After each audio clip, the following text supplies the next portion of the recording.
We are the nerds of the apocalypse. There we go. Okay, I had the desktop muted, so no one heard your what up. It's okay. What up? Perfect. That was almost exactly the same. All right. I look, I didn't have to fix anything on the fly this time. Everything looks good. That's right. No treks tonight, ladies and gentlemen. But, of course, I'm Stevie B, and as always, there's the amazing... Wait, other hand. There's the amazing... The other way. Yeah, it's me. It's Xtina's Ninja. That's right.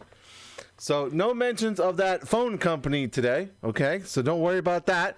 You don't have to. You won't get that from us. Boo Normal Game Report. See, what happened is I thought everything set up right. I got the title right, but I forgot to change the game for Final Fantasy XIV to talk shows and podcasts. So and boy, Raph finds him in a heartbeat. He's just like, love you, kiddo. He's just like, ooh, you fucked up. Here's how. Thanks, Raph. Oh. Thanks, Raph. No, it's fine. It's all good. What happened? So I'm switching between screens. I had to move the I realized I was like craning my neck to look at our broadcast on Twitch. But I was like, oh wait, I have a second screen. It's right here in front of me. I can just move it. I don't know why I've never done that before now. Look, we're all discovering new things, and here we go. In case you haven't seen what's behind me, there's still junk in my office. Hey. Not my junk. My other people's junk. Covered by a blanket. I know, I just see a blanket. I just thought you were just getting cozy playing video games. That's all. Pew! No, that'll hurt, because, like, jagged edges. Oh. But how you doing, Stevie B? I'm doing pretty good. Yeah? Work is literally kicking my ass, but I'm getting through it. Work generally does that to a person. Yeah. I talked about this. I made a big job change, and it's taxing. Oh, yeah. To say the least. Oh, yeah. Rewarding, hopefully. At the end of the day, going to be rewarding, but I am learning more. So, I think in a couple of months, the hard work will pay off. I fucking hope so. Boy. But, it is a good job, and I was able to get tomorrow, because my current shift is 11 to 7. It changes every month. Like 11 in the... Oh, yeah. You just got off of work, so it would be 11 in the morning to 7 p.m. Okay. Which kind of sucks, and for a lot of reasons. And I almost wish it was 10 to 6, which is a shift, but I don't really get a choice. But if you have things that come up, like I do tomorrow, okay, so I didn't announce it right away because I wasn't sure if I'd get the time off. But Capcom did hit me up again to be an official Resident Evil co-streamer for their Resident Evil Village Showcase, their second one. That's tomorrow at 5 p.m. Eastern. Or 6 p.m. Oh, shit. I should probably know that. I'm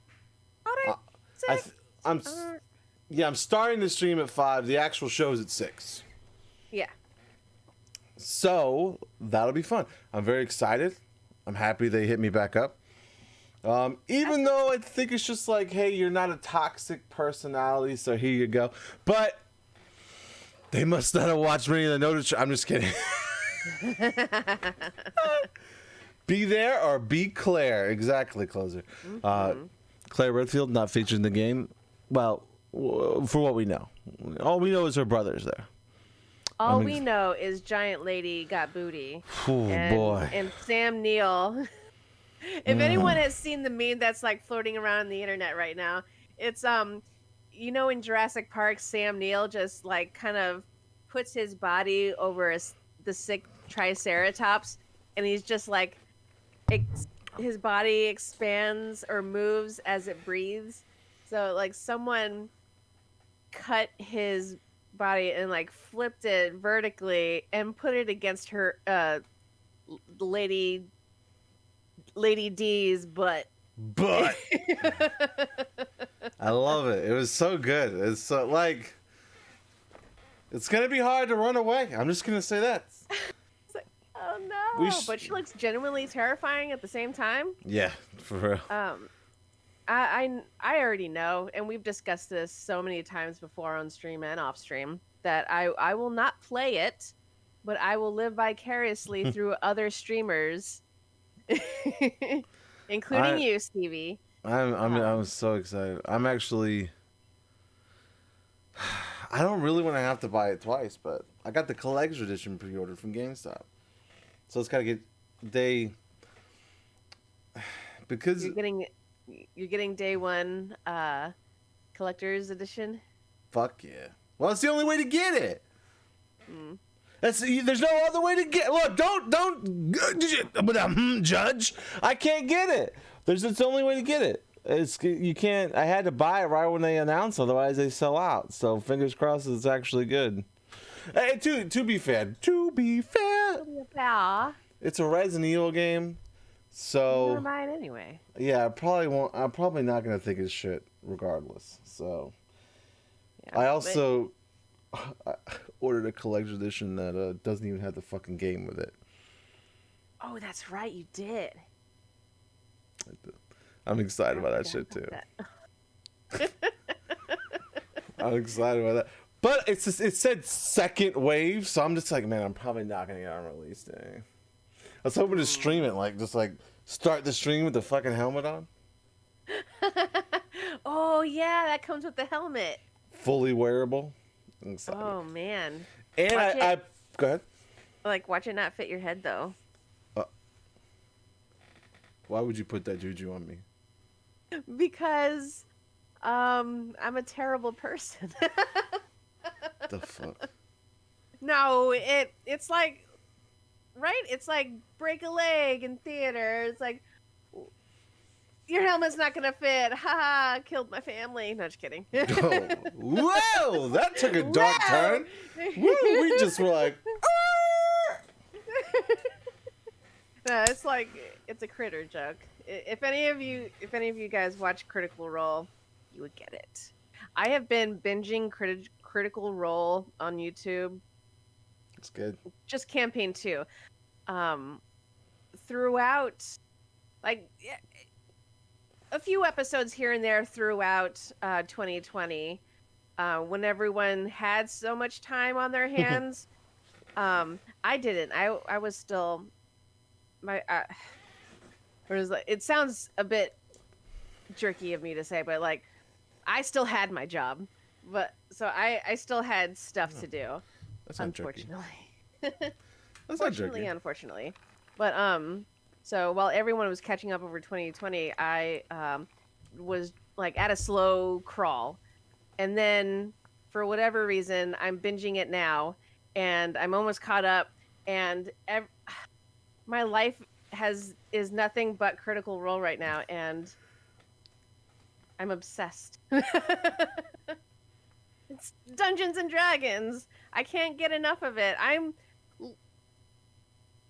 Was it last week where I said that I will I never get past character creations in MMOs? Yeah. Because I always love the character creations. So every now and then I'll go back in D&D Beyond and let's create a new character.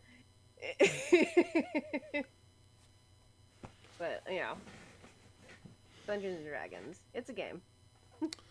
IT director, where's the IT director? He's taking a break tonight. He's actually got Got a tooth thing, right? Yeah, a really bad tooth thing. Tooth thing. But yeah, congratulations to Mike, who made IT director in wherever the hell he's working at. Golf clap. Now, much deserved. He's working hard there all the time, so. Oh yeah. Much deserved. We are going to our first post-pandemic con this Saturday. Mike and I. Mike, myself, his lady friend, Beth and Denny, almost the Showtime, almost the entire Nerds crew are going. Wow. We just decided yesterday that we were all going. Anymore? I don't know. I do. This is not only my first con; it's my first con fully cosplay. Oh shit! I rocked it on the stream on Monday. This is part of it. I have this. It's Barry Burton from the first Resident Evil game. He has a classic revolver. Nice. It makes fun kid noises. It also has like plastic bullets, like, but they're all stuck together. Like they're all like attached. So. Oh. This is gonna be. Can I take a picture? What's gonna be me? I'm just gonna pop the bullets out and pretend to put them in. Oh. Now I'm excited. Take a picture here? I don't understand what's happening right now. No. Heather actually made me a little red vest with the stars, Special Tactics Rescue Service on the back. So I'm very excited to rock it. I got the pants, the boots, the vest. Nice. Nice. Sort of. It's not a gun holster, but it's one that's close enough because I don't give a fuck. It's like a belt and some piece of leather, but it's whatever. It holds the gun, and that's all that matters to me because it's a generic ass cosplay. Nice. So it's very exciting. Oh, I also have a mask to boot to go with it. It's the Resident Evil Danger Caution Fine going across the mouth. Okay. So I even got my protection. Good to go. Toy. Yeah, I'm excited. I don't know how it's gonna be. It's like, what con? What is con? Yes, what is con indeed? What is con? So it's they have had small ones here and there around here, but this is the first big one that I've seen that's finally opening. So yeah, like I know there's one like happening here. I don't know when it is. I just see updates every now and then. There's a Tomicon that happens. It's like a little local. I went to the first 2 years it started, and it was all right. I don't know how much it has grown since then, but I met some cool people. nice. Yeah. I love con people. I hate regular people, but I love con people. I don't want anybody at like the grocery store to talk to me really, but like I'm up to talking to anybody at a con. That's my people. So It's your peeps. I'm excited to go back. It's been a long time. We also got invited back to be a part of, not just at, but a part of Soda City Comic Con here in Columbia. They're not doing that till Halloween. They're going to do trick-or-treating and stuff during the con, because actually on the Halloween weekend, Halloween's on Sunday, I think. So they're actually going to do candy and kind of promote like a safe place to bring your kids, that kind of thing. So I'll probably bring my two spawn and have a good time. I don't know if you've seen it. I haven't put it on YouTube yet. Back then, YouTube wasn't a big thing for us. It was a lot more Twitch stuff. You know, I've been doing a lot more on YouTube lately. So I'm probably going to move a lot of these stuff because of all the stupid shit with Twitch. Thank you for hosting this Twitch right now. Move those from like Twitch VODs to YouTube. And one of them was a panel I hosted for Billy West. Do you know who Billy West is? Ooh, nice. Yes, that's my claim to fame. I get to sit next to an interview, although I embarrassed myself. I almost walked off stage. I embarrassed myself so hard. Oh man. Yeah, there's but that's cool. That is really cool. I will not tell you all the people I interviewed. You've interviewed some dope ass mother. I have. One of my last cast interviews was like they all happened like on different days, because but I got to interview the entire cast of Ash versus Evil Dead. Damn. That's including Bruce Campbell and Lucy Lawless. Were you like, keep it together? Yeah, Lucy Lawless, she was actually the hardest one to interview. Really? Because, Yeah, because well, she was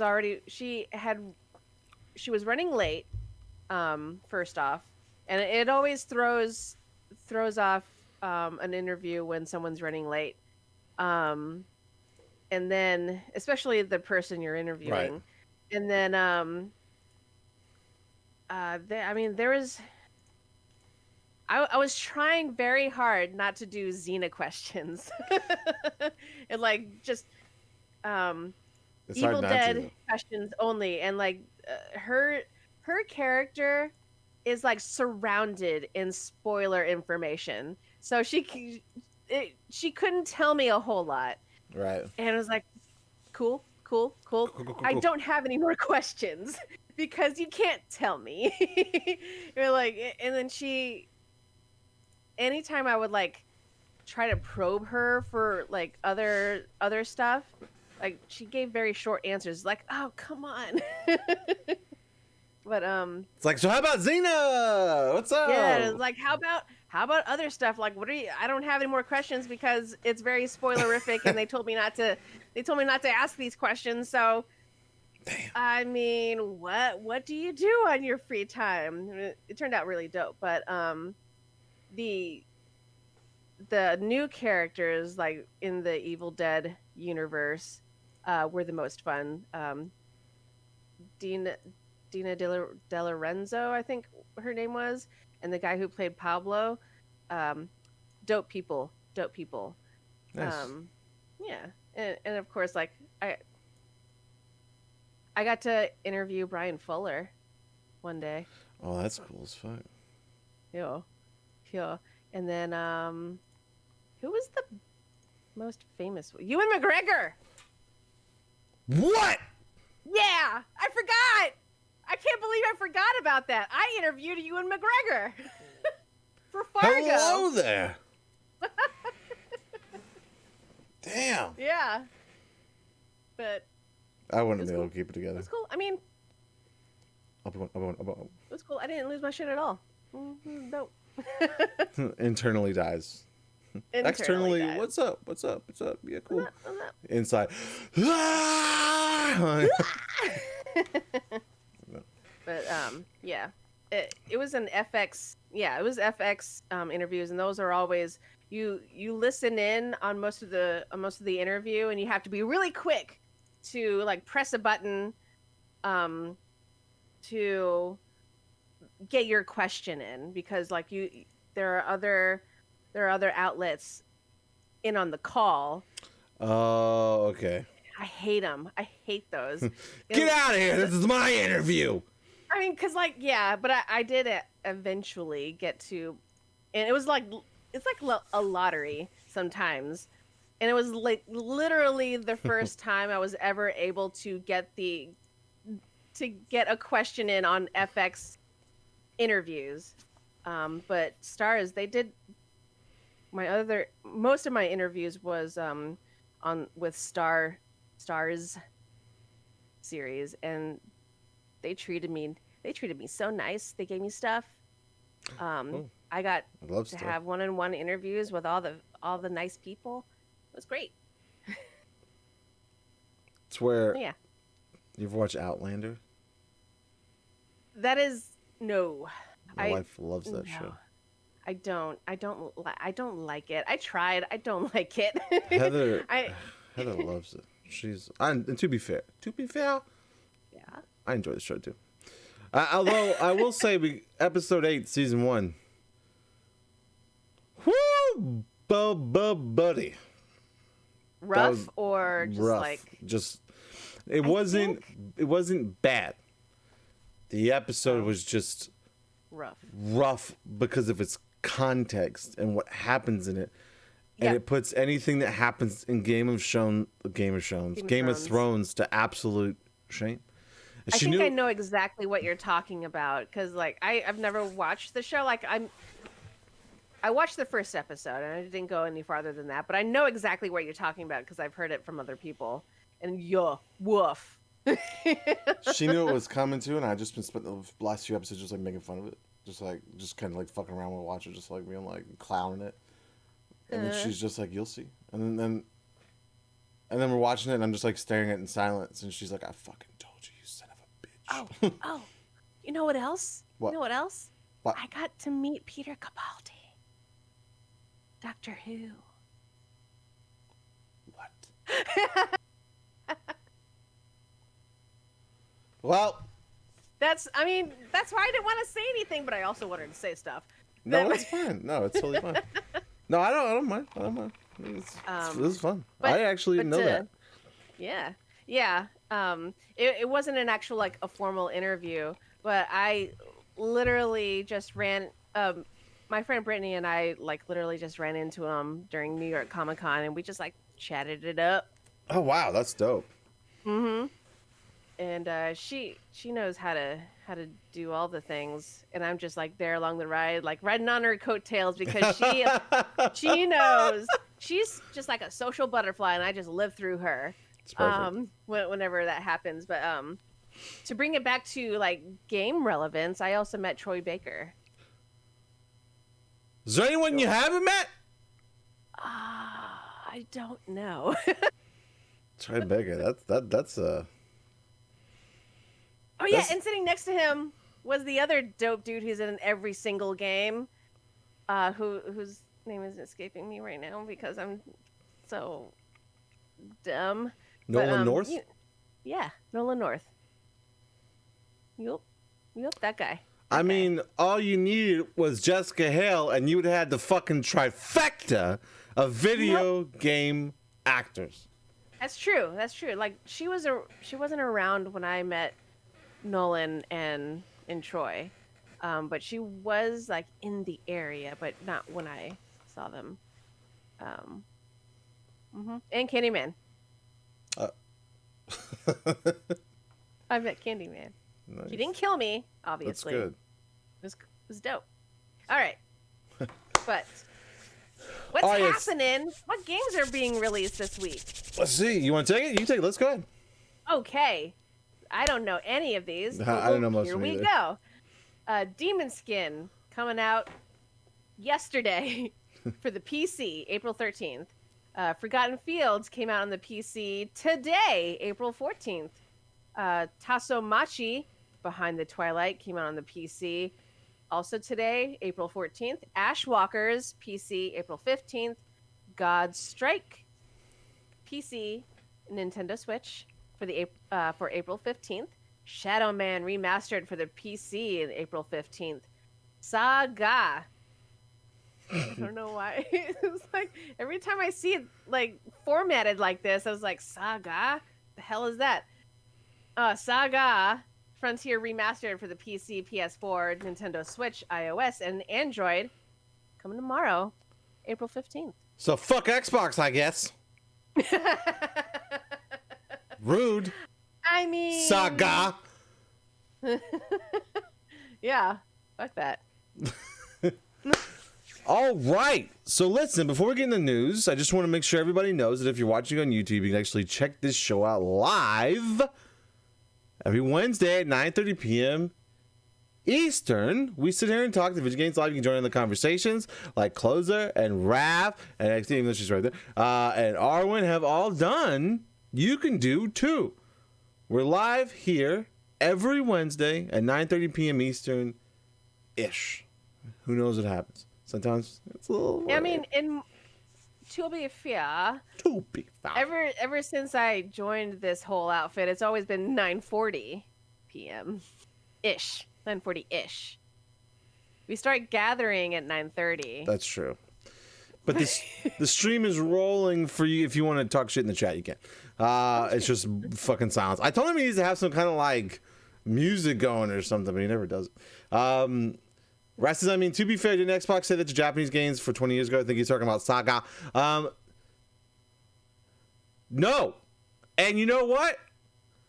Xbox is getting getting into Japanese games for the first time. Really? Yeah, there's this whole thing. There's rumors about, I don't know. We'll believe it. Me and Raph will believe it when we see it. I mean, didn't they have like this Final Fantasy-esque game way back when the 360 first came out. Yes, And it was like it's called what was Enchanted it? Arms. Was that what it was? Yes. Oh. Fucking I am dying for an Enchanted Arms remaster. It was so fucking good. And the characters were so good. It just, oh man, it was fantastic. And it was my first grid-based MMO, or my MMO, my first grid-based RPG. I never played like Final Fantasy Tactics at that point or anything yet. So like the grid fighting like really fucked me up. I was like, what are we doing here? But it was like once you get used to it, it's so much fun. Like I'm thinking about playing it again. Oh man. Lost Odyssey. That's what I was thinking. Wait, about. what did I say? Enchanted Arms? I meant you said Lost Enchanted Odyssey. Arms. Why did I say Enchanted Arms? I meant Lost Odyssey. That's yeah. with the guy that like lived like 1,000 years. Yeah. That's Lost Odyssey. What? I said Enchanted Arms. Anybody that's been watching this, what the fuck is that guy even talking about? I'm sorry. I was like, no. I was like, that's wrong. What the fuck was Enchanted Arms? What? Why did that even? I'm looking it up. What was that? Why would I say that? I don't know. Enchanted Arms. Hold on. What is that? But I remember that for the PS2, I think. Oh yeah, no, it came out for the Xbox 360 and PS3. I forgot there was a 3. Wait, what is this game now? Don't. Why know. does this game looks very familiar too? It does, right? But it's lost. It's lost in like, oh man. You know what? I remember seeing this game in Game Informer. Not Game Informer, the magazine, whatever magazine that was. And but I was like, "Oh, that looks nice." And then I just never heard from that game again. Yeah, Lost Odyssey was definitely the game in my head. I don't know why I said Enchanted Arms. How much? This game is $120 on Amazon. Trex gets promoted and spurns the game report. Yes, No. Golden Dodge. Oh, okay. I mean, yes. It's okay. Yes. It's okay. Fuck him. Stevie B, the name is on the briefcase. Swinton, Swanson, Samsonite. Look, I don't know why I said Enchanted Arms. I don't even remember.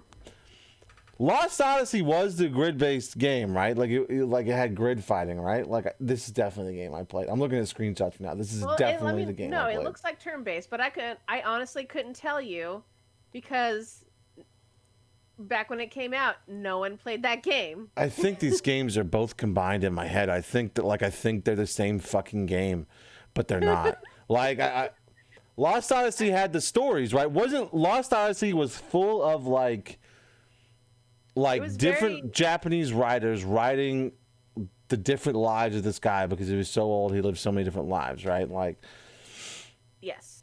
Okay. That's the one I'm thinking back of finally. Whether it had a grid system or not, I don't know. We'll skip. Let's forget I said anything about a grid system. Delete. Push rewind. But yeah, that was I think that was Microsoft's attempt at a Final Fantasy equivalent, but it didn't take off. So that was basically, I mean, with a few exceptions to, I think what Tales of Vesperia was on Xbox a few times, right? Which one? Tales of Vesperia. Yes.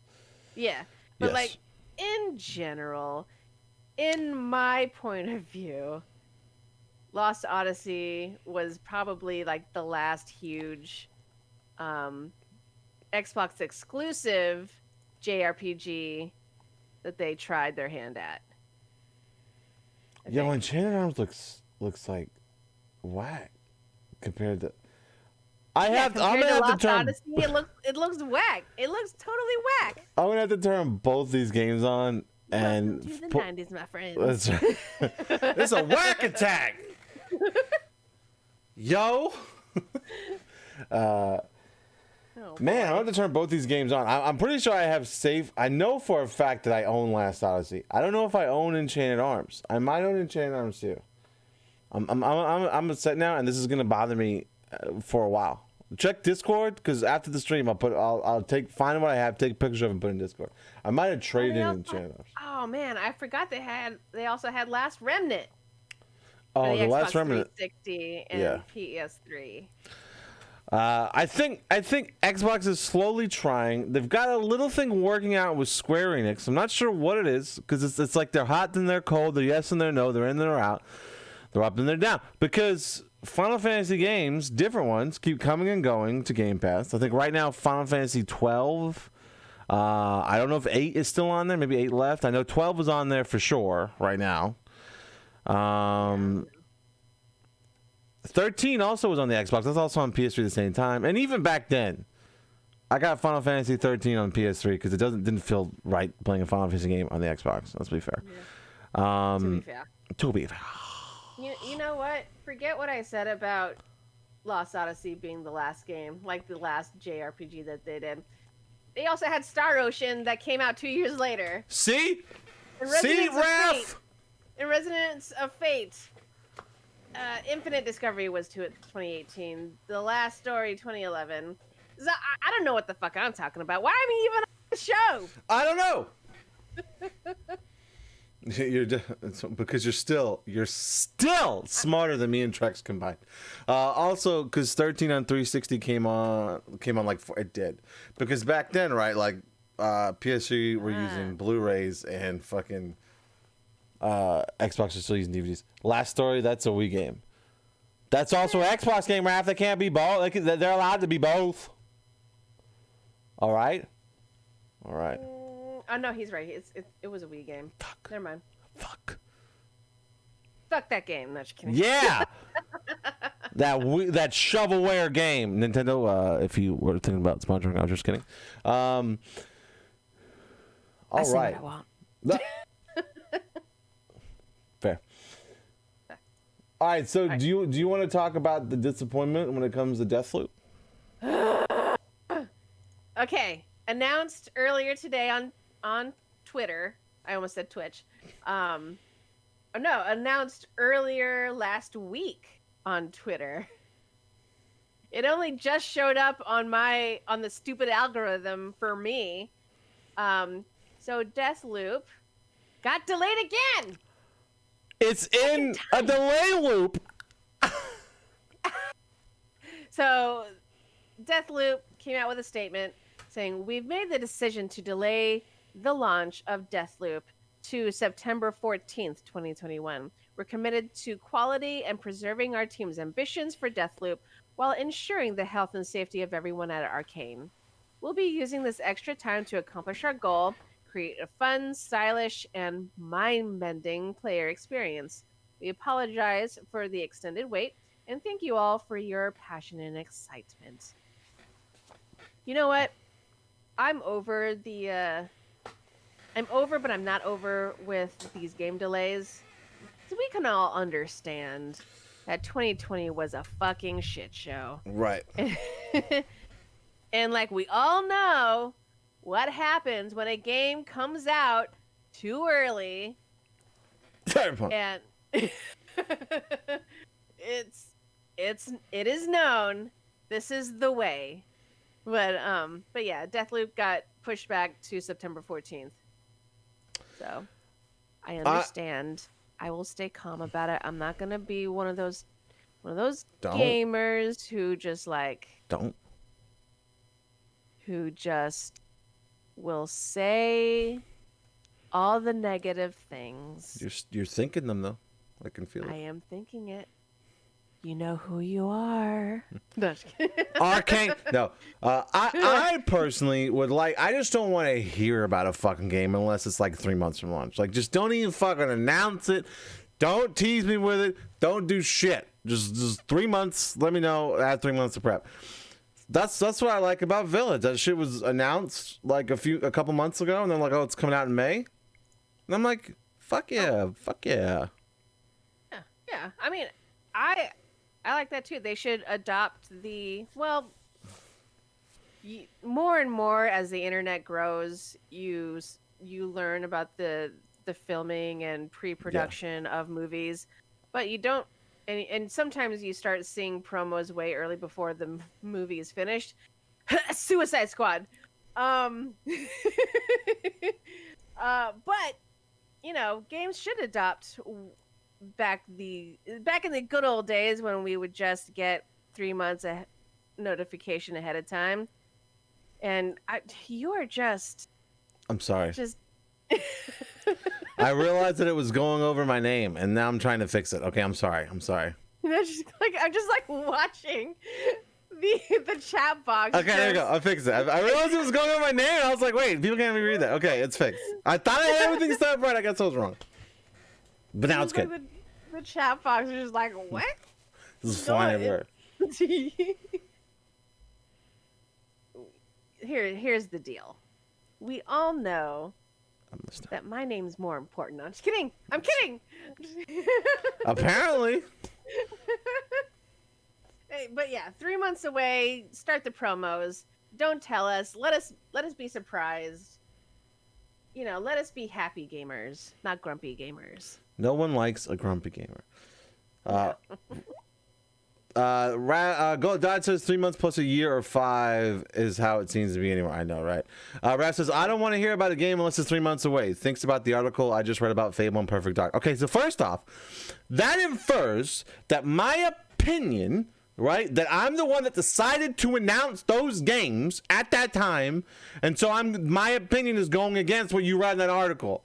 I still would have preferred not to hear about Perfect Dark or Fable until they're about to come out. You know what? You know what got announced like way too early? What's that? The Beyond Good and Evil sequel game. It is in limbo right now. Oh god, that's even worse than being delayed. I know, it's like super delayed. It's in limbo. Coming out. One of the head like one of the main guys, like the director, one of the production managers or something, directors. One of the directors dropped out and is doing something else. Creative director. There we go. That's what I was thinking of. One of the half of the brainchild or half of the brain team for the sequel is gone. So we don't know what the fuck's happening anymore. There hasn't been an update since I think August. And when that happened, there was still they might as well have said nothing, is what I'm saying. That's just beyond good or evil. Yeah. It's also the last Ubisoft game that I downloaded because them. Just kidding. Fuck them. I hate their platforms. I just hate it. They make some good games, but I hate their platforms. Raph says, I know, I'm just saying. Okay, fine. Fable and Perfect Dark are going to end up like Beyond Good and Evil. I was reading folks within XGS say it could be when a new Xbox shows up before they're out. That sucks. Especially Fable, man. Everybody wants a new fucking Fable. God. Why, though? It never comes out well. Fable 1 did. Fable 1 was... And Fable 2 was really good. Fable 3 was not. And wasn't there another Fable game that it was announced like... We don't talk about the one that never came out, okay? We just don't talk about that one. It's the asymmetric... I don't know what that was about. I don't know. Like, Peter Molyneux. God bless his enthusiasm for the game and his persistence, but man... I think there was a Kinect game too. I think the Kinect game came out. I think that was the one that no one's talking about. I don't know. It never came out, so I don't know. I don't know anything about it anymore. It just out of my brain, out of my mind palace, which is very small. But I'm not gonna confirm nor deny. All right, so shifting from games that we want to see as compared to games that we don't really want to see. So this has been around the news cycle a lot, right? So this is from IGN by Joe Screbbles. I'm sorry, Joe, if I fucked your last name up. I apologize. So there's reportedly a Last of Us remake in development. And with an original Days Gone 2 pitch, got turned down to make the Last of Us remake, which honestly makes no fucking sense. Okay, so we're going to read this article a little bit. So this dives into it a little bit. Sony Studios are reportedly working on a remake of The Last of Us, while Sony Bend begins work on a new game after an unsuccessful 2019 pitch to make Days Gone 2. It's in a new Bloomberg report that the dissatisfaction among Sony's lesser-known studio sources say that a Last of Us remake, codenamed T1X, was started by Michael Mumbauer, the founder of Visual Arts Service Group, a Sony developer that traditionally assists development on PlayStation Studios games. Mumbauer apparently assembled a new 30-strong development group, and after passing on the idea of a remake of the first Uncharted game, again, why? Settled on a remake of 2013's The Last of Us. However, the team reportedly ran into trouble after Sony kept their existence a secret and refused to offer extra budget. Head of PlayStation Studios Herman Holst apparently deemed the project too expensive, and Mumbauer's team was moved to support development of The Last of Us 2. Bloomberg sources say that The Last of Us 2 was completed. Sony moved multiple Naughty Dog developers onto the T1X project, and the remake effectively became a Naughty Dog project. Mumbauer and the original developers have now left the company, but development on the remake is apparently continuing. As part of the same report, Bloomberg also says that Sony Bend pitched a sequel to Days Gone after the game's release in 2019, but was rejected. Sony then apparently moved Bend developers onto two Naughty Dog products, a multiplayer game, presumably the standalone Last of Us multiplayer game, and a new Uncharted project. Some Bend staff reportedly left as a result of having their autonomy taken away, and leadership allegedly complained to Sony and asked to be moved off of Uncharted development. Sony Bend is now apparently working on a new original game, but it's not clear if this is Days Gone 2, a brand new game, or a return to another back catalog game. Update. Oh, there's an update. Eurogame reports that its source claims the Sony Bend developed Uncharted game was planned to be a new chapter for the series, possibly a prequel, and was intended as something of a reboot for the series. It's unclear if those plans have persisted with Bend off the project. There have been many rumors about a new Sony team in San Diego, led by Mumbauer, with many assuming there was work on a new Uncharted game after it said it was developing in an existing franchise. However, it seems that referred to The Last of Us was Uncharted's future seemingly remaining under Naughty Dog's control. The timing for a remake of The Last of Us feels appropriate given the upcoming HBO series, which will reimagine the story of the first game with Pedro Pascal and Bella Ramsey in lead roles. Okay, so first off, not a single soul on the planet asked for a Last of Us remake. Like a remake or like or like cleaning up pixels? They've already done that. I know. Like they have already done that, so why are they doing it again? Like this was apparently like a new engine remake, essentially like what they I think what's happened here. I think what happened here is they saw like the massive success, and you guys are gonna be like, oh, Stevie B, there you go. But they saw the massive success of like the Resident Evil 2 remake, right? And so they're like, fuck, let's jump on that and do it with Last of Us, right? We know it's gonna sell, but like the big difference is we're talking about like a game that's over 10 years old or 20 years old compared to a game that came out in like what 2008 2009. Guys, correct me if I'm wrong, but it's a PS3 game that's been remastered for the PS4 and it works great on the PS5. It looks fucking fantastic. So I don't understand this whole. I would rather see a Last of Us 3. Why are we just not focusing our efforts on a Last of Us or a spin-off game, right? Something new. Why are we remaking it? Last of Us came out 2013. Not even 10 years. I don't understand that. No one does. I haven't seen a single person on the internet that's positive about this, right? This isn't this. I don't understand this move. And like, I understand that Days Gone didn't get the best, but like that was a good game, right?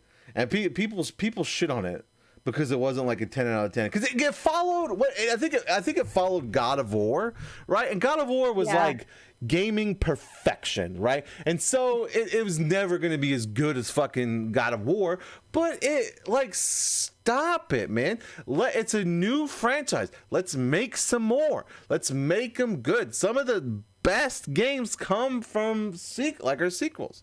Like it's so frustrating. I can't believe that we went Days Gone 2, nah. Last of Us remake, yeah. Like Sony. You are the WB of production companies.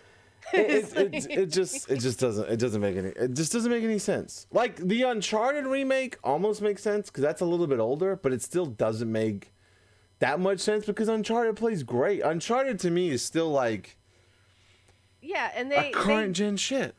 They got even the first 3 Uncharted games when they re-released those ahead of Uncharted 4. It already got like an update in some like in how it looks, and I don't know, it's unnecessary Sony. Indeed Unnecessary. But you know what I am excited about? What's that? That is getting the remake treatment, the Mass Effect trilogy. What they keep showing these screenshots of like Mass Effect 1 compared to like the with the remaster or I don't know what we call it. I don't know what they call it. Whatever. With the new one compared to the old one. And it's like fuck. Look at that shit. Look at it. And I'm so excited. I'm so excited to play a fucking game. It's like I'm gonna be in gaming bliss in May because it's literally gonna be Village, Mass Effect, and then at the end of the month, we have all the Final Fantasy 14 news and shit like that. So it's just like, fuck. And then Showtime's wedding. You know, we have Showtime's wedding, I guess, at the very end of the month, which is kind of cool. I guess him getting married is fine. Cool. Yeah, it's cool. Marital bliss and stuff and whatnot. I mean, being married is great. All right. Dot says, I can't wait for Pedro's scene with the golf club. Motherfucker. Wow. Twisted Metal 2. Woot. Yeah, there are better things that could be remade to get them back in the limelight rather than a new game like that. That's right. You know what there are 2 essential games from PS1 and PS2 days that I need back in my life because I can't play them anymore. Bust a Groove 1 and I guess Bust a Groove 2, which is a dancing rhythm game from the PS1 days. And I think Bust a Groove 2 was PS2, but it never came to the States. We just need it. I need them back. Because the emulators suck for that game. And what was the other one? Shit. SSX Tricky. Tricky! That's what I need. Where are they at? Instead, let's just redo The Last of Us. That's not even 10 years old. I know. God. All right. Well. Right, so we said it before, we'll say it again. Know what game needs to be remade over all these? Legend of Dragoon. Yes. Fuck yes. What that is. What is that? It's like it's one of the original PlayStation's greatest RPGs that they ever did, turn-based. Like, it was so good. Shout out Raditz. Waiting for the Village stream, and all the clips are in the Raffle Makers TV stream. It's gonna be great. All the deaths I make, just like jamming the first person view into the butt. I would love. Then again, Dino Crisis is high on my want to see a remake list, and Eternal Champions. You know what game I want to see remake? It's fucking fantastic. Siphon Filter, baby. I love that fucking game back in the day. Whoa, that's a good one. Did you hear all these amazing games as the streamers, as a community that we all listed that are a better choice to remake than fucking Last of Us. Okay, let's make that clear. We love Last of Us, but this is unnecessary, you guys. You guys, there are so many games that we need back in our lives, and Last of Us is not one of those games. Because, let's face it, it's heavy. It's generally one of those games that we all know is really good, but it's so hard to get back into because the story is brutal. You have to be, especially the second one, where you have to kill these guys' pets. And you learn the enemies' names. You get to meet them later in the game. And then you find out that they're not. They might not actually be enemies, just someone from a different point of view. There's so many good lessons in The Last of Us Part 2, but you know, it's hard, emotionally hard. And we all played it in 2020 when it was already hard. But God forbid you play as a woman who loves another woman. God forbid. Then we hate it. Fuck all y'all. Sorry. I get triggered every time. I'm sorry. I thought the main issue was what? Buff lady. I already forgot her name. Yeah, it was both those things. Her as well. Abby. Yeah, Abby. I was just like, her dad died in a very brutal way, and he was trying to save the world. Of course, she is going to be super pissed and like take out all her anger out in the gym. Of course. But yeah. Anyway, moving on. Right. So speaking of PlayStation games, you'll now be able to play them in your hands. Why is that? Because Sony is plotting a big PlayStation push into mobile gaming. That's where the money's at. So this is definitely something Trex would. This is Trex's area. But he dropped out at the last minute. So Eurogamer reports that Sony is. I already read that. A job advertisement for head of mobile PlayStation Studios SIE reveals plans for the successful candidate to quote unquote focus on successfully adapting PlayStation's most popular franchise for mobile. I can't read. The English major can't read. You will be responsible for building and scaling a team of mobile leaders and will serve as the head of this new business until within units within PlayStation Studios.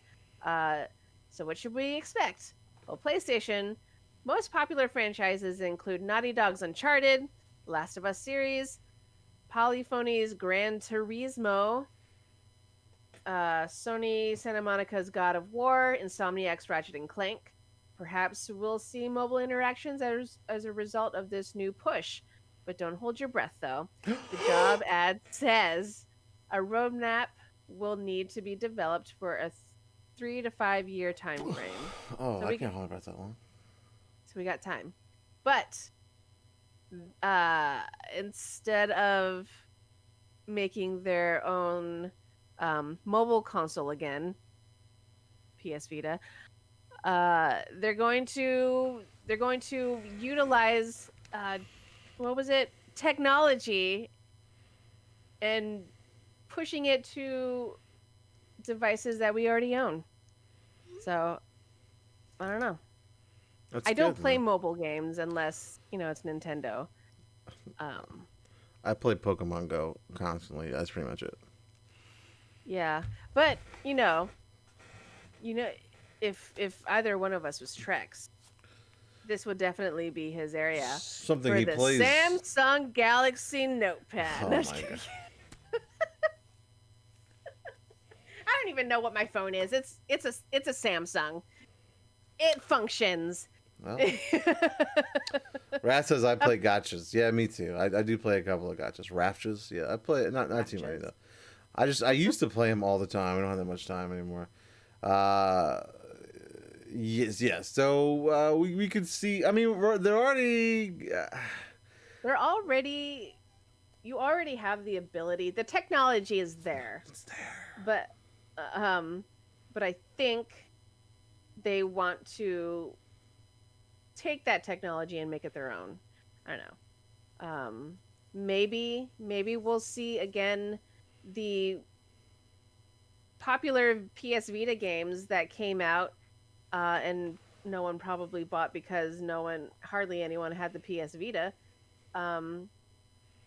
Maybe like okay, they do name some things like Sackboy Run, a top-down puzzle game, Uncharted Fortune Hunter. Wait, there's an I think that was one of the more popular ones towards the end of Vita's life. But then there's an AR app, God of War, / Mimir's Vision. There is literally no description on that. And a handful of other PlayStation 4 PlayLink titles such as Supermassive's Hidden Agenda and Flavorworks Erica. Erica is a FMV game where you just you swipe.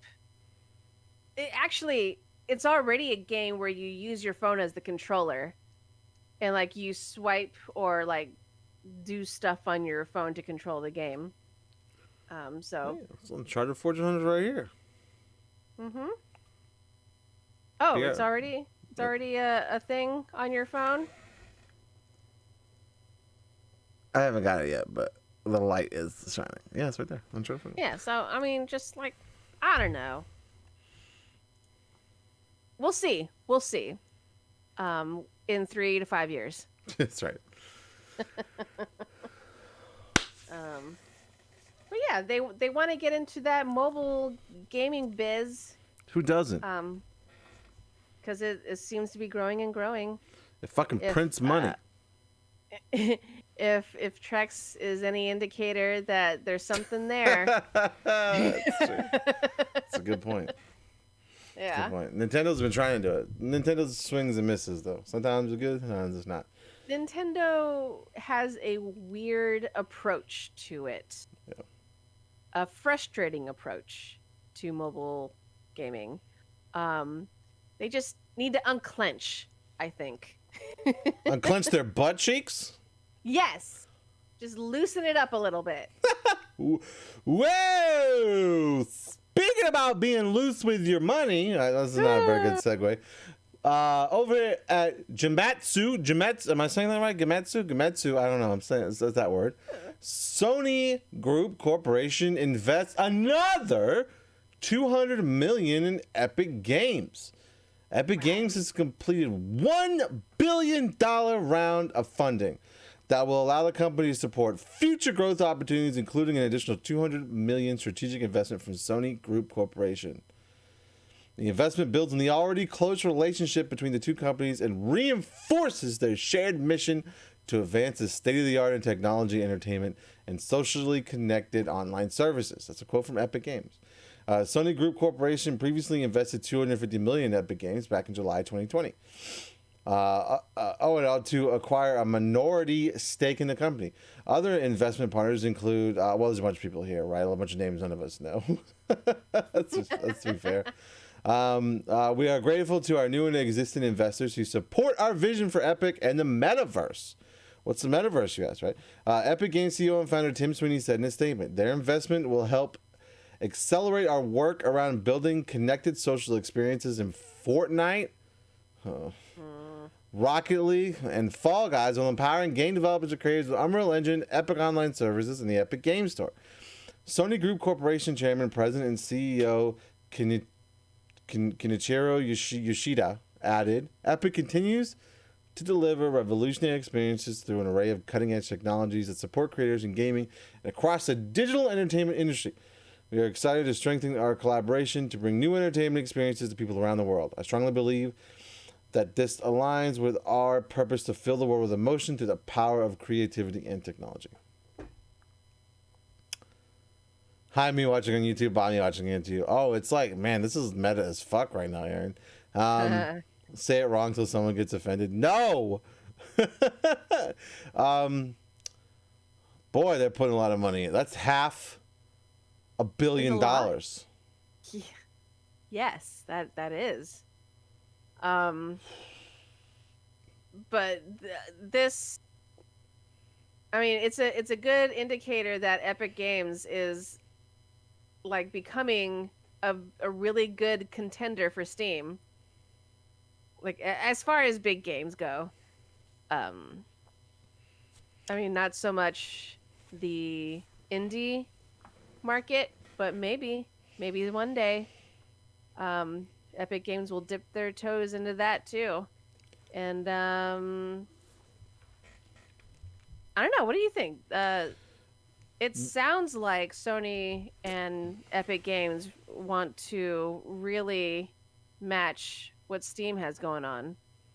Like make them an actual competitor, you know? One of the big ones. I would not be surprised that once, Sony has announced that a lot of their exclusives are coming to PC, I would not be surprised at this point if they become Epic Games Store exclusives. Go ahead. Yeah. I mean, and you know what? This is also Sony's chance to match what Microsoft is already doing, making their games available for the console and the PC. Right. So maybe this is what happens. Maybe they'll launch on both the Epic Games Store and PlayStation at the same time one day. One day. All that means is more access to the games for gamers and, frankly, more money for Sony. Exactly. So that's what it's all about. I think this is actually a good move. I don't say that often, but I'm always wrong. So, but I think from a business standpoint that this is actually a good move. We'll see how that pans out, but Epic Games has been doing pretty well already. So with Sony backing them up, they can probably do better. I mean, better is not the more appropriate word. They can more good. I don't know. More good. More good. This decision was more good. Next. No, I think you're right. There's nothing but synergy between the two companies means nothing but good things for us, because they're obviously trying. Microsoft's obviously making big moves, right, in this kind of genre. So the two of them competing, Xbox is kind of starting to like. There's rumors about Game Pass getting in with Steam and shit like that. So we might see like the war to come to the PC front. It'll be Xbox and Steam versus PlayStation and the Epic Games Store. Who knows? Are you I'm talking wild predicting right now. a new war, and it's coming to the PC? Oh no! War never changes. We were fine in our little bubble. It's like we're bringing the console war to the PC. Take that, PC people. No, in all seriousness, it's a good thing, right? So more accessibility for everyone. I wish when they dropped the names of the games, they didn't drop such fucking lame ass games. But hey, look, who knows what's gonna happen, right? Yeah, we'll see. Next on the docket, another thing from Gematsu. Final Fantasy VII Remake Intergrade announces the English and Japanese voice cast. Nice. For the game, which is let's see. You got this. I definitely don't got this, so hopefully you got this. Square Enix has released new information and screenshots, all beautiful, for Final Fantasy VII Remake Intergrade. God, with the long titles. Come on, Final Fantasy. Just let up. Confirming the title of the new episode starring Yuffie Kisaragi as episode Enter mission, as well as detailing its characters in combat. The full voice cast for English, Yuffie Kisaragi is being voiced by Susie Young. Sonen Kusakabe will be Alex Lee. I'm going to say Lee. Vice is Damon Mills. What is this name? ZGA? Zeej. I don't know. Griffin Puatu is playing that guy. Nayo is Ashley Bocher. Oh God. You got this next one, no problem. Billy Bob. There's an actual character named Billy Bob. I've never heard of Billy Bob. I haven't He might be a new character. I haven't played a lot of the extended Final Fantasy VII stuff, so Raph might know. Raph, do you have a character in the lore named Billy Bob? But he's being voiced by David Goldstein, and Polk, David Ammerman. They all, like I said earlier, they have a Japanese voice cast. Why does it sound like I'm saying voiced cast? Oh. The cast for the Japanese language. You guys can look that up because no shit. I was like, good luck. I was like, is she gonna do it? I don't know. I will not butcher these amazing people's names. That's right. There you go. If you guys want to check it out, there's a link for it. But this entire thing, isn't it? That's true. Yeah, but so you get to see in the article. You scroll down, you get to see their character models. Yuffie, she still has the same look, but more detailed, pretty. You see that guy with a Z, Nayo. So like all these characters. Oh, of course, Billy Bob is. Look at Billy Bob. Guy. Yeah, he's got that work outfit. He's, of course, the mechanic. He looks like a mechanic, He does. But yeah, it's like all these people. Weiss looks amazing. I don't know who that is, but he looks amazing. They show screenshots of, fights, and they also include Yuffie wearing the Moogle cape or poncho. So that's cool. But yeah, you guys can look at that and click on the link in the chat. And it's really pretty. I still haven't played the main game. What? I have it, but I haven't played it. What? I don't know why. It's so good. I know. The more I hear about it, it's like, oh, that sounds really interesting. I should play it, and then I don't. And then I just turn on YouTube and watch Critical Role. Oh. I can't stand it. I do want to add, they do kind of give a little brief synopsis here of what we're actually doing, because this is all new, right? Yuffie never was in the Midgard section of the fucking game. That's all shit. Yeah. Amidst the confusion of Maker Reactors 5 destruction, Wutai makes its move on the city of Midgard. Yuffie and her partner Sonen, I hope I said that right, two elite ninja operatives from the Wutai government have been assigned a dangerous mission to steal the Shimmer Electric Power Company's most powerful materia. Together with Avalanche HQ support, they cross behind enemy lines to reclaim their homeland, former glory, and exact revenge long in the making. Unbeknownst to Yuffie, however, the wheel of fate is turning and unforeseen consequences await. So there's it's literally a side story. Right. But, it's a side story for the final game of the Final Fantasy VII saga, which is the sequel to the other Final Fantasy VII games.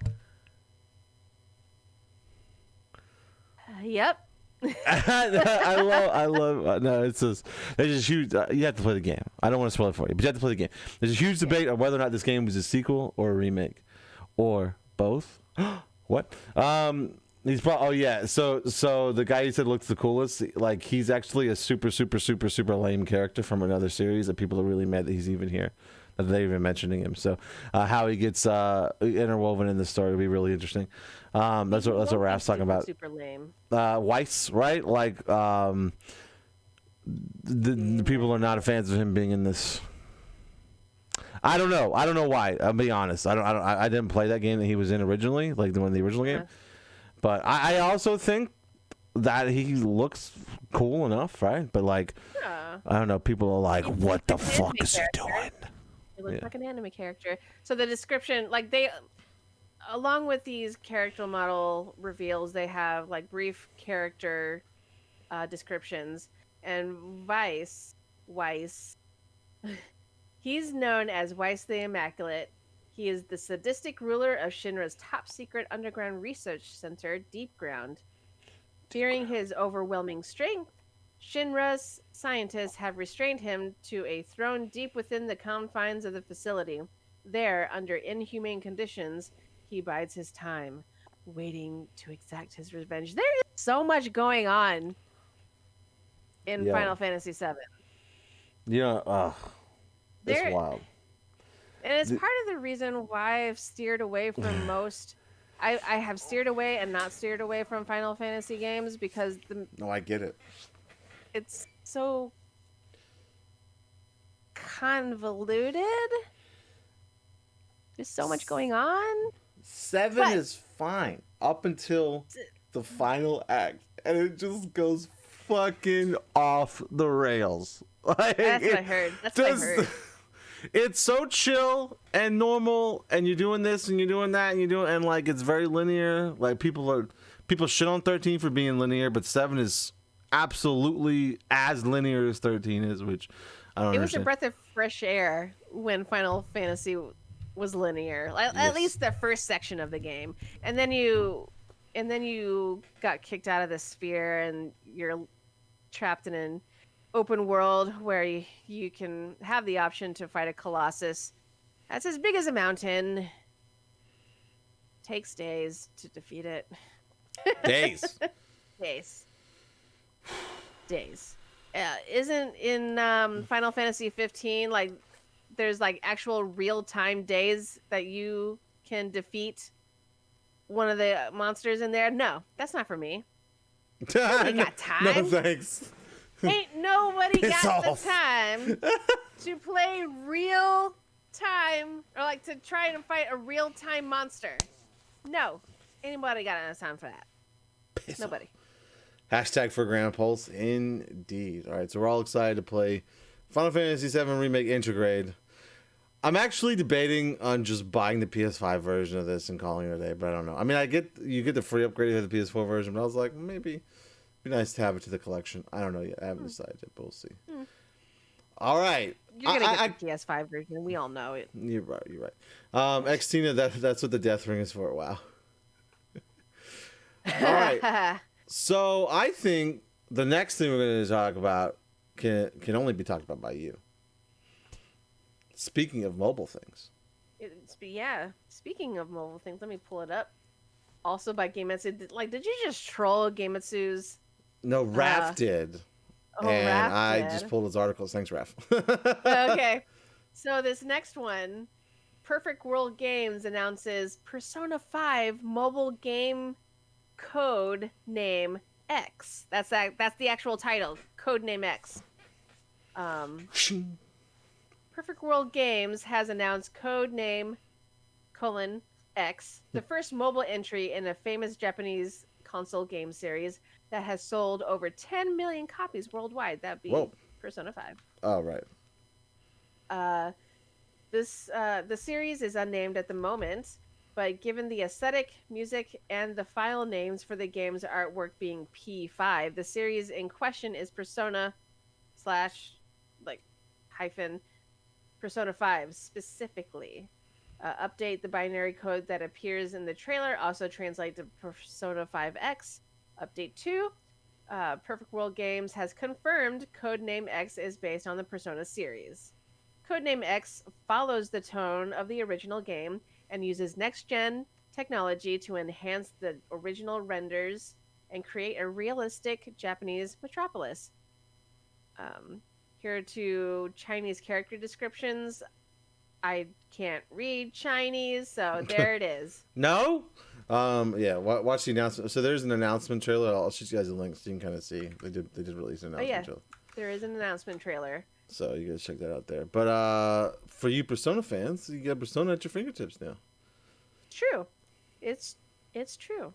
I still need to finish what I started on the stream, the second Persona game.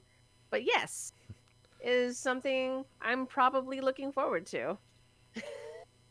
You know how I feel about mobile games, though. I don't think. That's right. I mean, I'm not prejudiced against them. It's just Sounds like it. I don't need another platform to play games. And like, look, I agree. I like my phone. Your Samsung. But I don't want to play. I don't want to play video games that would look way better on my TV. You know, it's like it's a little tiny screen. I don't have time for that. But yeah, speaking of games that are like that are based in the world of something or other. Sorry, I lost my train of thought. The World Ends With You. Have you guys heard of this? I've heard of The World Ends With You. So it recently, maybe a year or two ago, The World Ends With You re-released for the Nintendo Switch. It was originally on the Nintendo DS. Right. Yeah, it was really good. But they recently announced 5 days ago that it's getting a sequel called Neo: The World Ends With You, and it's coming to the Switch. And that one, the original game was totally boss.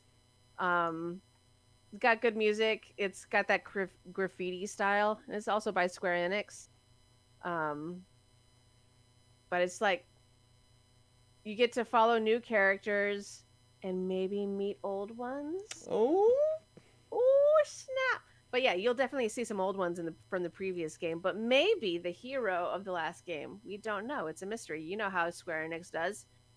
They're gonna tease a hooded figure, and most likely it will be the character we suspected all along. But Square Enix loves their hooded figures. Really do, especially in Kingdom Hearts. They had 13 of them. But yeah, this is dope. I'm looking forward to this Persona 5. Maybe check it out. And The World Ends With You, Neo. So. Is Neo a person? Like, The World Ends With You, Neo. You know what? I don't know. But considering how in any future time or alternate universe where Tokyo is the setting, they like to put Neo in front of it. So I'm just thinking it's just because this game is based in like Tokyo and like I think the Shinjuku area, but I don't know what Neo stands for in this game, but it's probably in this case it probably just means new. Right. So the new and World Ends With You, but yeah. So especially main bad guys picking their new job. Oh yeah, that's right. So we'll see what happens. Oh yeah. We're supposed to find out what the new class is in a couple weeks for the Final Fantasy XIV expansion coming up. So. Oh yeah, when you end up on the moon, that makes no sense in the world that it's set in. Yes, it does. Are you sure? I just went to a parallel Earth. And back in time. Who says I can't go to the moon? I'm always going to give you crap for it, but I'll never play it. It's so good. Oh man, we love it. I streamed for about 3 hours Saturday night, and you know what we did pretty much the entire night? What do you do? Take photos. We literally took screenshots. In Discord, we have a special section for Final Fantasy XIV screenshots, and we did nothing but like get in different poses, different places, and take pictures. So dope. Anyway, Raz says, yeah, we got ran over by a chocobo cunt and went to another world. That's right. That's right. Nice. Okay, sounds so like fun. You know. it is fun, but you know you can play for free up until a certain point. But you know we have a link show for people that play for free. So just saying, everyone else can get on that. No. Anyway, okay. Anyway. Speaking of getting on that, but it doesn't make any sense. April, there's a new PS5 update, everybody. There's a new PS5 update. Lots of new dope things. So I was trying to figure out where to get this news from, but I just got it straight from the PlayStation blog itself, straight from the horse's mouth. Here at the PlayStation blog, the PS5 April update brings new storage options and social features.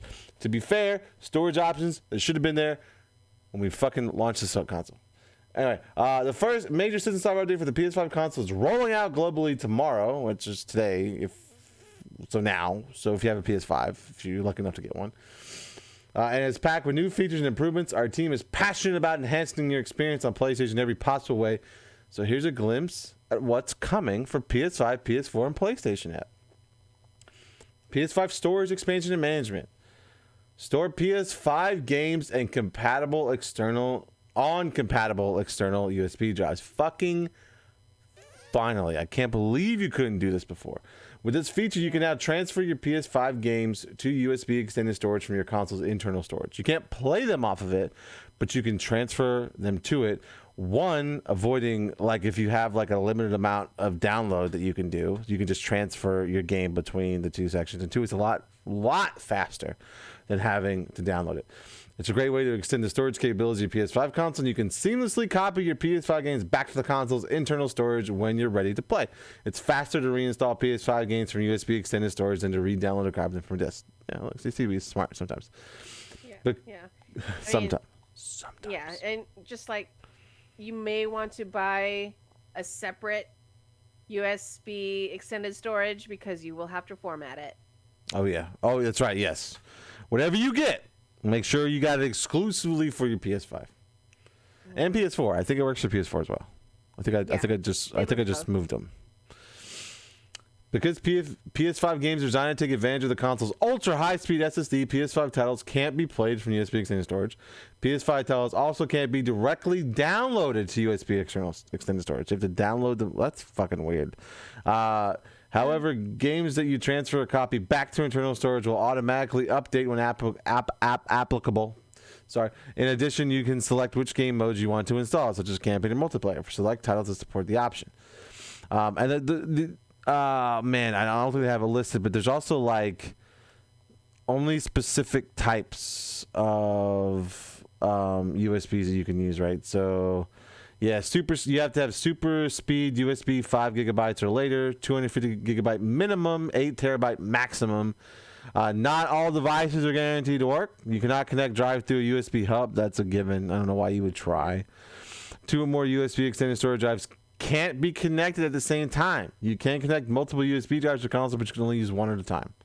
So just get one big one. Don't be stupid. So there's also the PS5 was okay. Here you go. As previously announced, the PS5 console will support storage expansions via M.2 drives in the future. We're currently working on this feature and we'll keep you posted with an update on PlayStation blog. Still can't extend your internal storage, even if you wanted to. It's so stupid. Well, I don't get why this is not a thing. I don't think it's a thing for Xbox anymore, is it? No, I remember at launch. I remember in the 360 days you could upgrade your hard drive, but the selection was limited. But because the technology wasn't there at the time, but you had the potential to expand your storage. For the longest time, PlayStation just didn't do that, and when you wanted it to happen, it wouldn't let you. Even though they said they did, they were lying. No, I was just like, I didn't understand it at the time. I still don't understand it now. You're just give us the expanded storage, you monsters. know. Even Nintendo lets you expand storage. Come on. Well, to be fair, you can expand storage. You just can't expand storage for PS5 games. Probably because the types of drives needed aren't on the market yet. No, M.2 drives they're on the market right now. You can buy them. You can buy one right now. Yeah. No, but what I'm talking about is that right now PlayStation 5 and 4 don't let you store games onto the external hard drive, even if it's one of theirs. Right? No, you can. Oh, you can? That's what they just did. Yeah. That's what you just did. Fuck. I don't Yeah. know. That's what they just added. Oh, just added. But Well, before you couldn't do that. You could actually play your PS4 games off of a external drive. Now you couldn't you couldn't for a while, but they added the feature later. Okay. Yeah, like halfway when I was through. trying to do it, they wouldn't do it. Halfway through the PS4's life cycle, they added external drive support. Yeah, back then I just gave up. I was like, it's never gonna happen. I have resigned to just uninstall them. That's how I lost. Shit. What is that game that Konami released for Silent Hills? I don't know. PT. Yeah. That's how I lost PT because. Oh no! Yeah. You can't get that back. You can't get that back. Makes me sad. Yeah, I'm playing off the top of my... Yeah, so when the PS4 first launched, you could only upgrade the internal space of the PS4 with a laptop hard drive. You had to install it, but later in its life cycle, they did add USB external support. So Dodge, you're right. I mean, you're both right. And you can now play the games off the PS4, but you can also play your PS4 games off the external drive on your PS5, but you just can't play the PS5 games off the external drive, but you can store them there. Which is the exact same thing you do the Xbox. You can play Xbox games that aren't enhanced for Series X, essentially the next gen upgrades. You have to play off the console, but you can store them there. Right, but you can play any other games off the drive. They're just not going to be as fast. And Xbox does at launch has proprietary. This is kind of a problem, right? It has problem. I don't know. Proprietary drives, right? So you could extend the storage, but you had to buy like the Microsoft fucking drive. You had to buy that. It was like $200. Like, but to be fair, so are these M.2 drives. So. Yeah. Yeah, but they aren't to the specs of the PS5 one. I don't think that's true, Raph. I'd have to look into it. I'm going to take your word for it, but I think you actually... I mean, either way, there's not that many next-gen games on either fucking console yet for it to not be played through a USB drive, so... Yeah. So, a friend of mine made this joke, and I'm going to steal it from him. So, like, what's not available for the PS5? What's that? The damn console. That's true. That's right. It doesn't matter because you don't have one. You're probably not getting one until next year, which really sucks. I thought for sure that they'd be in stock now. No, because COVID and very limited manufacturing. That's right. So there are some social features for PS4 and PS5 consoles also being added today. Cross-gen share play. I don't know if you know what share play is, but you can like share your screen and like pass your controller. You can visit. It's a whole thing. Yeah. I remember that feature. Yeah. So it adds. So now you can do it with PS4 and PS5 players can now share play together while chatting in parties. This means PS5 consoles users can let their friends on PS4 consoles view their game screen or even try out the PS5 games through share play and vice versa. That's really fucking dope. Options include the ability to share your screen with a friend, pass your controller virtually to a friend, or pass a second controller virtually to play co-op games together. That's awesome. That's dope. Request to join a game session. Selecting your friend's joinable game sessions will now appear on both PS5 and PS4 consoles, allowing for more gameplay opportunities together. The request to join option always serves as a shortcut to sending a game invite, reducing the time it takes for you to get into the game with friends. Through the privacy settings menu, you can modify who can interact with you through parties, games, and messages. That's really dope. Nope, I'm thinking late summer, early fall before I see any. Oh, yeah, dude. It seems Sony always wants to activate those features months. Yeah, I don't know why. Nope, I'm thinking, you won't see him for a fucking minute, but I still think they're gonna be sporadic. I still think you're gonna like see him for a little minute, and then they're gonna sell out. You're gonna see him for a second, they'll sell out. And I don't think they're gonna be stocked on store shelves like regularly, to where you could just be like, oh man, I'm gonna go buy a PS5 today until next year. Yeah, I had a client. His mother kept calling me all day when day one release. Oh. And it was like, can you get it? Can you get it? It was like, no. Yeah, let me pull that out of my ass real quick. 1 second. Yeah, if it's like, I'm not a bot who has really fast internet at work. Not gonna happen. B, if I can't get a fucking PS5, he's not going to. I mean, I got super lucky thanks to Denny. You did get so super lucky. got super lucky. Luckily, I have Denny and the Xbox I had to work for though. That Xbox pre-order, man. Oh boy, I had to fucking work for that shit. Yeah. So let's see. Enhanced control and personalization options for PS5 consoles. Improved game base. The game base menu has been improved for quicker access to important content and features. You can now easily switch between parties and friends to start chatting with your existing parties to see what each of your online friends is up to. In addition, you can turn notifications on for each of the parties you're in. That's pretty cool. Disable game chat or adjust players' volumes. Game update pre-download. That's dope. You can set the games to auto update. Customize your game library. With the ability to search your library or hide games from view, it's now easier to find content and personalize your view of your game library. That's cool. Screen zoom. New trophy settings and stats screen. The level of trophies that result in automatic capture of a screenshot or video clip can now be customized. That's cool. So you can now choose to only capture and save images, videos, or moments when you earn higher grade trophies like gold or platinum. Also introduced a new player trophy stat screen where you can check out the summary of your trophy level and status at a glance. I love comparing myself to other gamers and seeing how much better I am than them. And last but not least, there's new features for the PlayStation app. We're also introducing a lot of new features for PlayStation app to make it easier than ever to connect with your console experience remotely.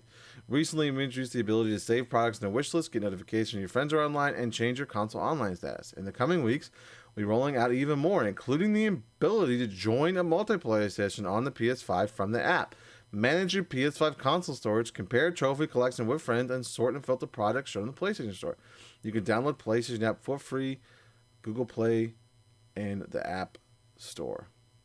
Wow. So there you go. So that's your first major PlayStation update with some much needed quality of life improvements. It is my opinion though, for both these consoles, they needed another year to bake. That's just my opinion. You guys might not agree with me, but I think that they both came out too early and we needed another year of the PS4 and One X. But that's just my opinion. Yeah. No, I agree. When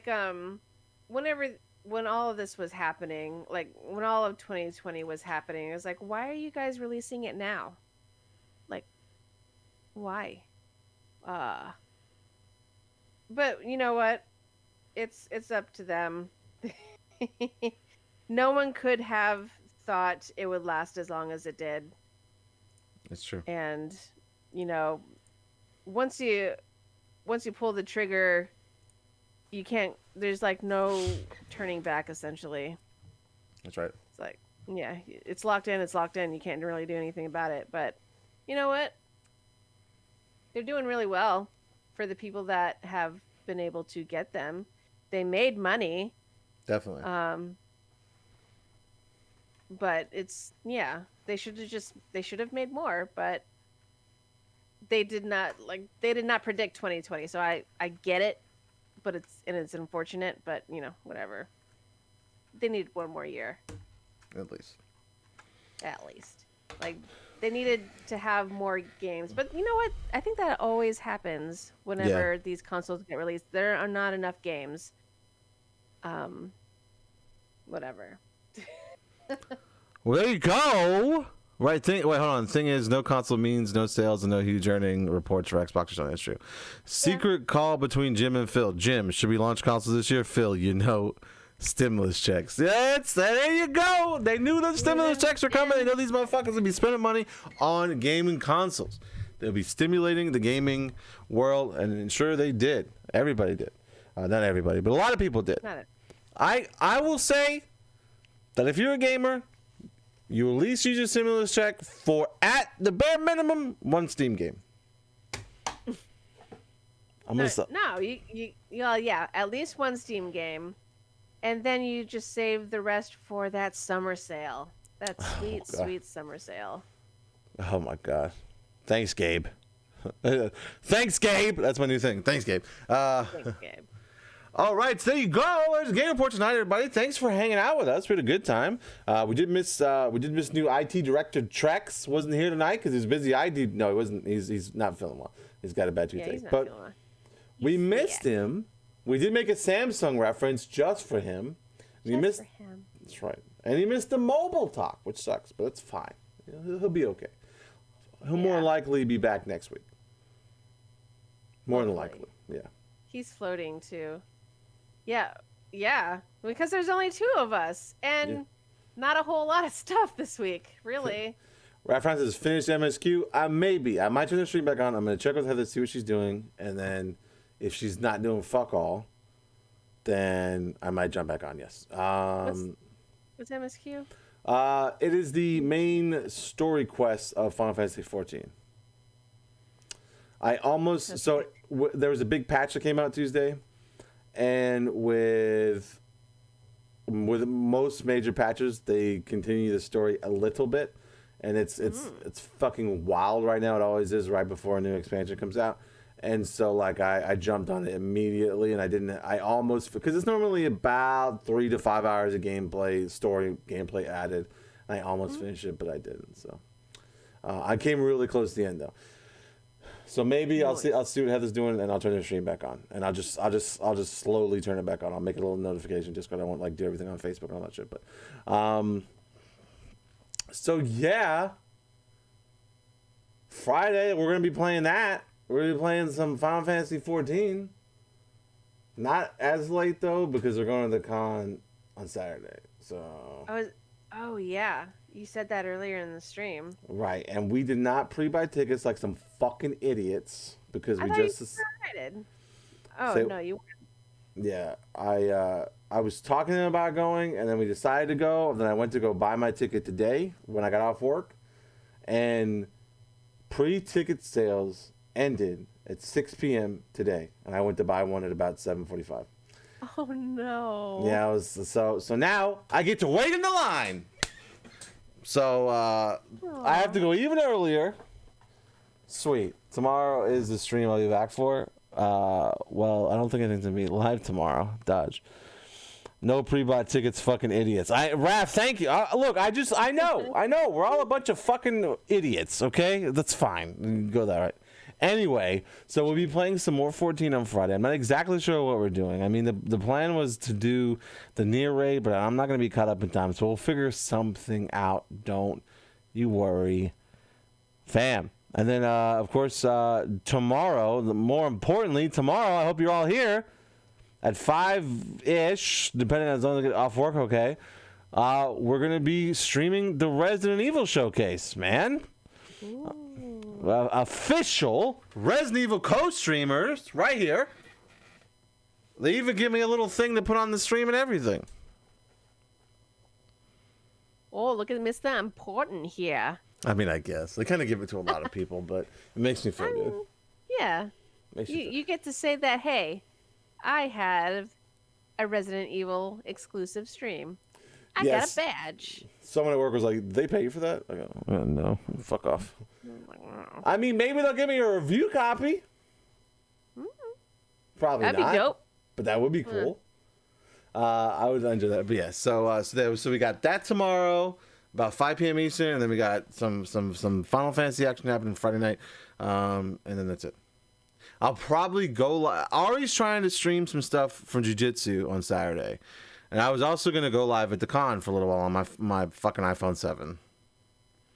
Or Trex can on his... in the martial arts jiu-jitsu? Yeah, she's fucking killing it. She's got a blue belt already. Oh, nice. Yeah, wow. she's fucking ludicrous out there, whooping everybody's ass. But they're doing like a fundraiser thing, I think, on tomorrow. She wanted to stream a little bit. You get a review copy, I think you would go insane. I'd pass out first. I would pass out, and it'd be hard because I wouldn't be able to stream a review copy, right? You can't stream review copies because you get it hella early. So, sometimes you can. It depends. It fucking depends. Like, sometimes you can only do it up to a certain point of the game. I don't know. It's a whole fucking thing. But I would definitely, if I got a review copy, I'd definitely play it and review it as intended. But we'll see. Probably not gonna happen. So don't make me think that I'm some kind of big shot because I'm not. Even though I talked to Billy West. Okay, so no. So what about you? What? I know that I said that I would start streaming last weekend, but I've been in a weird mood, weird funk this whole month. Well, last month and it's spilling into this month. But I am trying. I am trying to work up getting back into the stream of things. Did you like how I said that? I did. That was good. That was good. But yeah, I am going to try because I don't have a D&D game Friday night, so I will try to do something. Probably not Persona 5, but I will try to do this little game called Subverse. No, I will not do Subverse. Do you know what that is? Have you heard the news? Did I already tell you about this? I have Subverse. I put money towards that. You did. You told me about it. Oh, yeah, maybe you shared it on Facebook. I think you shared it on Facebook. Oh, I did. But no, I will not be playing that because. Damn. Yeah. It's early access on Steam right now. I was very curious about what it was. The gameplay is actually not bad, but it's still very undercooked. So it needs time to bake. But I will probably just continue the forest. Oh no, wait. I have the council. Yeah. It's like a super ugly game, but it's so good. I was actually watching someone stream that. It's actually it's kind of crazy how it is crazy. Yeah. But I guess I'll play that because I'm very excited. I played some of it on my PlayStation. I have the full series on PlayStation, but I want to play it on stream here. So whenever I work up to coming back on my own channel and not feel like a fucking rube for, everyone's subscriptions just like coming in and I'm not delivering content. When I come back, I will, you know what? I have 2 weeks off in next May. Boom. I'll be, if I don't get my wisdom teeth pulled out, I will play every day for you. Mass Effect. Yes! I definitely will be playing Mass Effect, so, But until then, I will preoccupy myself with the council. Oh, Raph, you made one. Huh? So, I was trying to plug your Twitch channel, and I forgot we actually made you a shout out now. So yeah, there you go. Okay, so if you guys haven't followed Xtina, please go show some love and check out when she's live. Hopefully, she'll be live soon. Hopefully I'll do it. And maybe kill some of my subscribers on XCOM 2 because I will kill you. She'll murder the fuck out of you. I murdered the fuck out of you, huh? It's what's the kill streak right now? Yeah. You died twice on stream, I think. Dawn, every time I make a new character for Dawn, he dies in the next session. Twice? Yeah. No, see, you actually had a pretty good run, and then just like a whole bunch of bullshit happened. But every time I made Dawn, like I made a character for our friend Don, he died.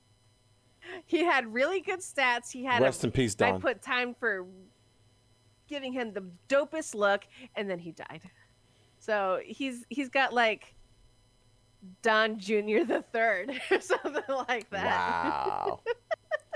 She's currently on like Stevie E, so there you go. No.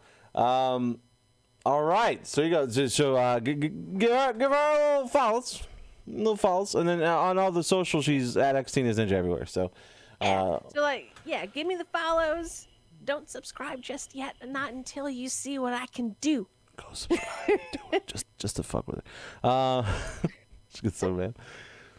All right, I have mine set on like auto sub, so it's like fuck it gets subbed or not. So I'll be back. I'll be back this month.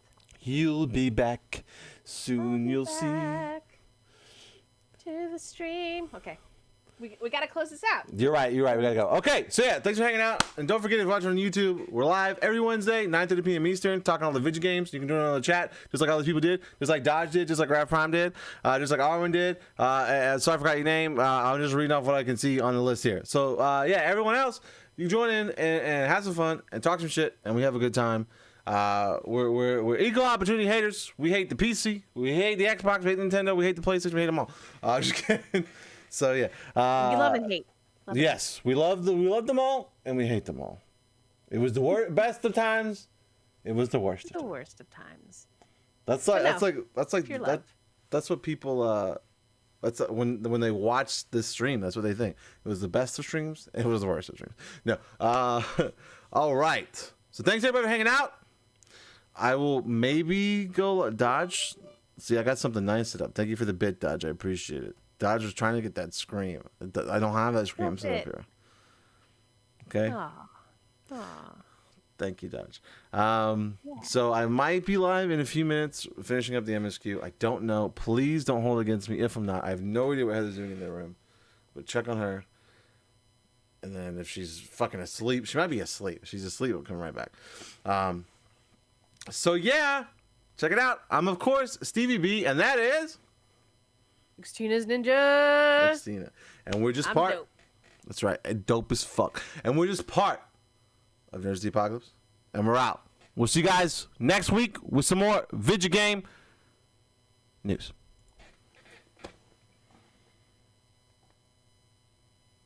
You showed me up with that Bruce Campbell thing. I did. That's it was okay. intended. It was like, I'm on a roll here. Might as well continue the shame. But, No, it's fine. That's really cool. I had no idea that you did any of those interviews and stuff like that. That's really fucking cool. Oh yeah, I was before I got a real job, I did the whole entertainment journalist thing. Hey, that's a real job. I know, but it didn't pay me very well. Yeah. And then when I finally was getting hired, I finally got hired by a huge outlet. I won't say who, but like I wouldn't start, like they hired me to cover San Diego Comic-Con. Cool. And then at the very last minute, it's like, you know what? We can't have you on our payroll anymore. It's like, Get fun. Can you just send me and that's it? But, oh, you know what? You want to know the cool thing, though? Yes. I did freelance for NBC. Wow. Yeah, I did a whole thing.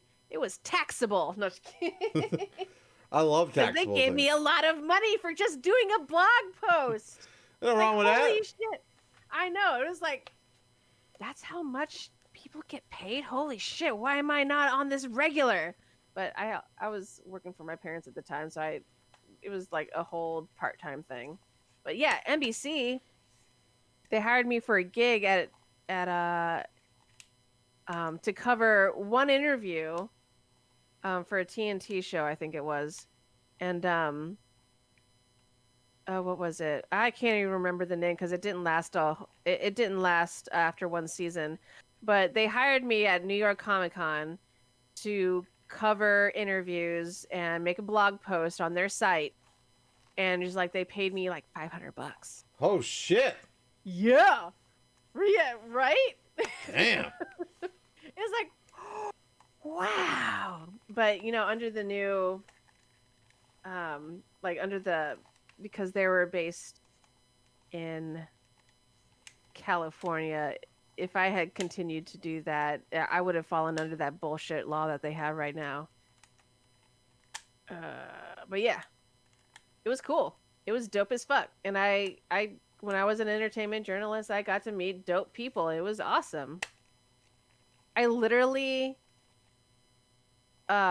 froze so hard I got a leg cramp when I met Peter Capaldi. I bet.